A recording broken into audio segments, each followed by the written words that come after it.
Avec la crise sécuritaire que traverse le Burkina Faso, beaucoup de familles d'éleveurs ont dû fuir leur village. Dans leur fuite, ils ont souvent abandonné une partie ou la totalité de leurs animaux. Dans leur zone d'accueil, ils se trouvent souvent sans accès au pâturage pour nourrir leurs troupeaux et sans revenus pour assurer le suivi sanitaire de leurs animaux. La FAO, l'Organisation des Nations Unies pour l'alimentation et l'agriculture, leur est venue en aide à travers un projet d'appui aux personnes vulnérables en situation d'insécurité alimentaire. Dans ce projet, une place de choix a été réservée à l'élevage. La FAO a misé d'abord sur la santé animale. Ce matin, un vétérinaire associé au projet se rend sur le terrain pour une campagne de vaccination et de déparasitage des troupeaux, des pasteurs déplacés internes et de certains éleveurs vulnérables de la région de la boucle du Mouhoun.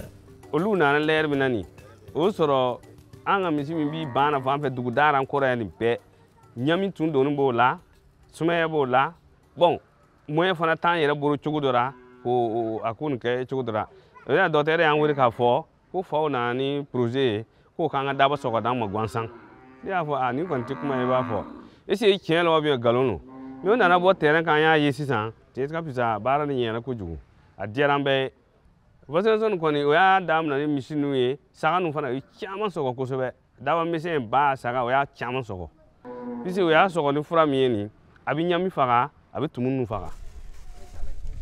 La commande est venue très rapidement, nous avons pu entrer en contact avec les leaders pour pouvoir faire la planification.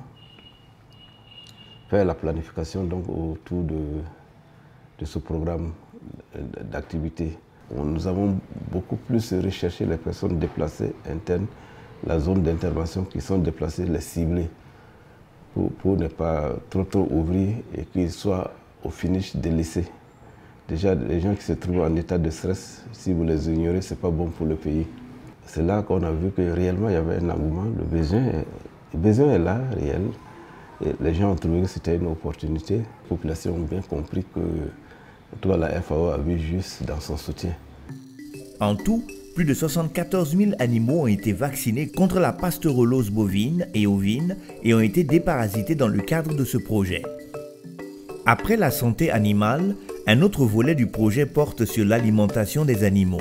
La FAO a distribué 1190 tonnes d'aliments bétail aux bénéficiaires et appuyé la production fourragère avec une production estimée de plus de 2500 tonnes de fourrage. Enfin, 1050 caprins ont été distribués à des personnes en situation de vulnérabilité. Francis fait partie de ces bénéficiaires. Il a dû fuir son village natal dans la région de la boucle du Mouhoun. La situation est un double bon, assez côté, l'enfant n'a lancé un déa, d'abord qu'on manque en fait, à ma sœur n'a d'abord obéi, dormi n'a pas fait, ou le fan qui a man à tourner en fana. Bon. Des demandes militaires à l'ambolo, tellement la dominante unité.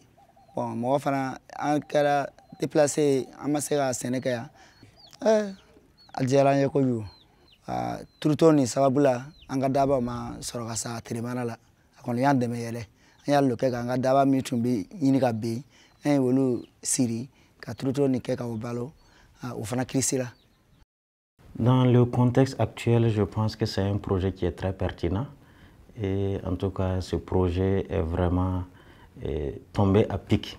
Les moyens d'existence de nos populations ont été fortement impactés par la crise sécuritaire.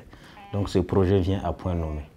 La FAO, c'est un partenaire important pour l'État burkinabé, en ce sens que ces appuis rentrent en droite ligne avec ce que nos dirigeants ont prévu. Et la FAO participe considérablement à l'offensive agro-pastorale. Donc nous ne pouvons que vraiment remercier et saluer ces appuis à leur juste valeur. Il faut dire de façon globale que les activités qui ont été menées ont répondu aux besoins des populations. On a senti quand même une harmonie, une certaine, en tout cas, coordination entre les besoins qui sont exprimés par les populations et les activités qui ont été réalisées. Les témoignages que nous avons eus à travers les missions terrain nous rassurent quand même de ce que ces appuis-là ont pu répondre aux besoins réels de ces communautés-là. Le projet a été initié par la FAO avec l'appui financier du Royaume de Norvège. Démarré en début janvier 2023, pour une durée de 18 mois, le projet a soutenu 50 050 personnes, dont 23 408 femmes.